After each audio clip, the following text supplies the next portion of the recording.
Net இது மாதிரி தான் ஜாயின் பண்ணுங்க. நெட்டு இது மாதிரி கீழேருந்து ஜாயின் பண்ணி தான் மேலேருந்து எடுக்க முடியும் நெட்டு உங்களுக்கு. புரியுதுங்களா? இப்போ நம்ம நெட்டு ஜாயின் பண்ணிட்டோம். நெட்டு ஜாயின் பண்ண உடனே ஸ்டிச்சிங் பார்த்தீங்களா? ஸ்டிச்சிங் பாருங்கள் அப்படி இருக்குது. இந்த தான் ஸ்டிச்சிங் பண்ணணும் ஃபுல்லாகவே. நெட்டு இப்போ தான் உங்களுக்கு இப்போ நெட்டு பிரியாது. நெட்டு இது வரைக்கும் நெட்டு வரணும். இதுக்கு மேலே வேலை வரணும். சரிங்களா? அப்போ தான் உங்களுக்கு நெட்டு வந்து கிழியாது உங்களுக்கு. சரிங்களா? இப்போ துணி நம்ம இப்படி ஈர்த்துக்கிட்டோம். துணி இப்படி ஈர்த்து தான் பிடிக்கணும். அப்படி துணி இப்படி ஈர்த்து சென்டரில் அப்படி தான் பிடிச்சி கட் பண்ணணும். அப்போ தான் உங்களுக்கு அந்த ஃபினிஷிங் வரும். சரிங்களா? ஏர் ஓப்பன் ஆகும்.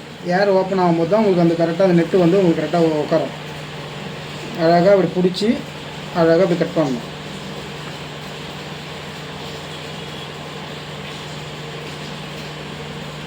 பார்த்து தான் கட் பண்ணணும். நெட்டை கட் பண்ணக்கூடாது.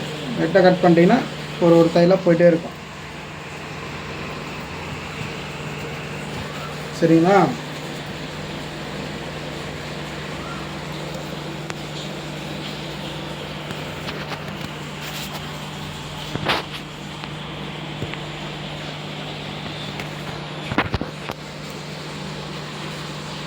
நெட்டை கட் பண்ணும்போது லூஸ் பண்ணி தான் கட் பண்ணணும்.